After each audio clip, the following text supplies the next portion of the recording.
August 2019 ELA Regents, Reading Comprehension Passage C,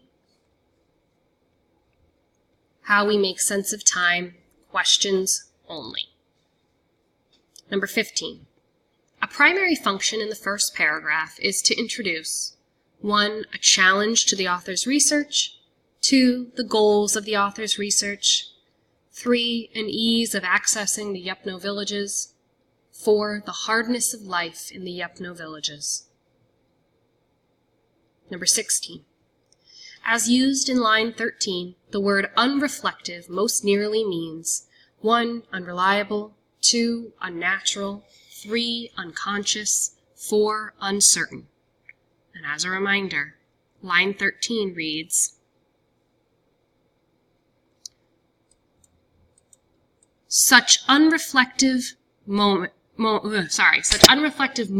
reveal a fundamental way of thinking in which the past is at our backs. Number 17. The details in lines 21 through 25 show that the author, 1. Wanted to influence the way Donda would react, 2. Had a theory about how Donda would respond, 3. Needed to complete the interview with Donda before dark, 4. Had difficulty in communicating instructions to Donda. So lines 21 through 25 say, with our backs now to the ridge, we looked over the Yupno River meandering toward the Bismarck Sea. Let's go over that one more time, we suggested. Donda obliged, again using his hands to enliven his explanation, but as we expected, his gestures had changed. As he referred to yesterday, he now gestured, not backwards, but forward.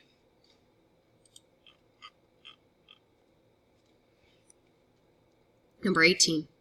Lines 31 and 32 support a central idea by demonstrating 1. A contrast between small and large societies, 2. The difference in interpretation between cultures, 3. The relationship between language and customs, 4. A change in behavior adapted over time.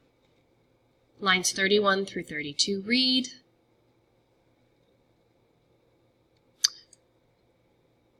the Yupno conception of time is not anchored to the body, as the Western one is, but to the world and its contours.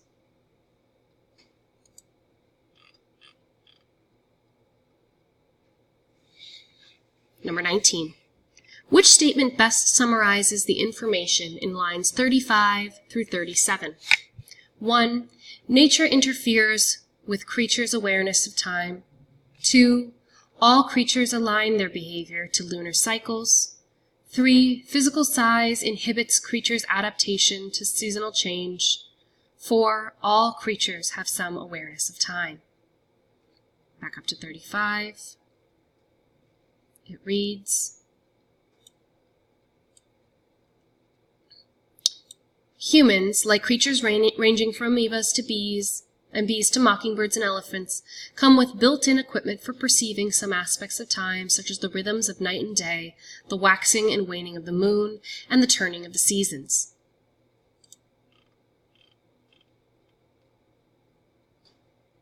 Number 20.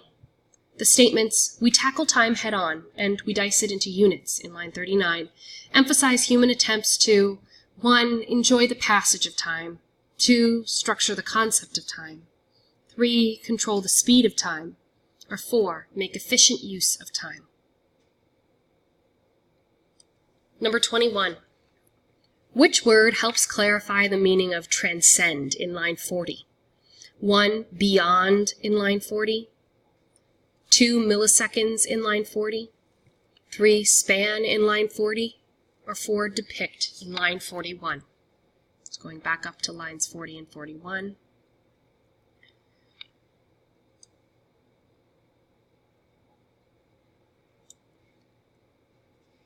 We dice it into units, even ones that go beyond what is perceivable, such as milliseconds, or that transcend our lifespan, such as millennia.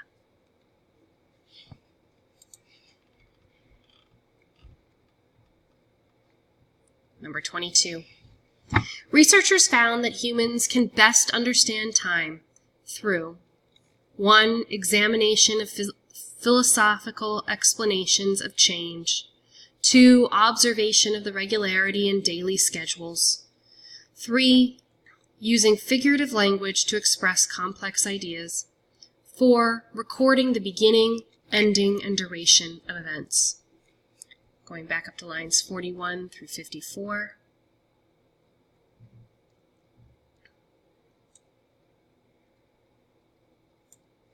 We depict time graphically, talk about it ceaselessly, and even make gestural models of it in the air as we talk.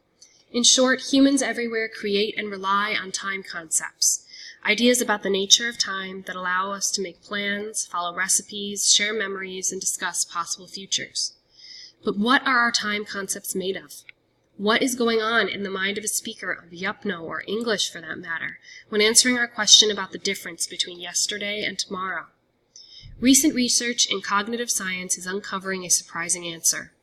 Across cultures, human time concepts depend in large part on metaphor, in particular on what cognitive scientists call conceptual metaphor, in which we think about something, in this case time, in terms of something else, in this case space. Thus, we build our understanding of duration, of time's passage, and of sequence of events out of familiar spatial ideas, such as size, movement, and location. The latest findings reveal that this basic time is like space metaphor appears to be universal around the world, yet it also takes strikingly different forms from one culture to the next.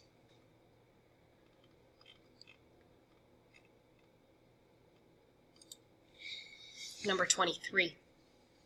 The text is developed primarily through the use of 1. Point-counterpoint, 2. Detailed examples, 3. Parallel structure, 4. Chronological sequence.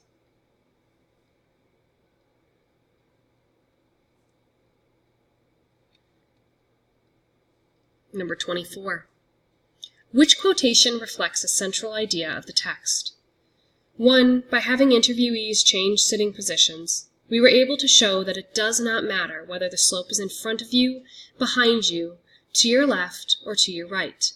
Lines 29 through 31. Number 2.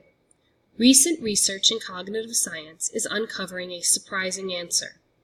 Lines 47 and 48. Number 3. The latest findings reveal that this basic time is like space metaphor appears to be universal around the world, yet it also takes strikingly different forms from one culture to the next. Lines 52 through 54. Number 4. New spatial metaphors for our dearest abstract concepts will almost certainly enter the picture as our culture evolves. Lines 81 through 83.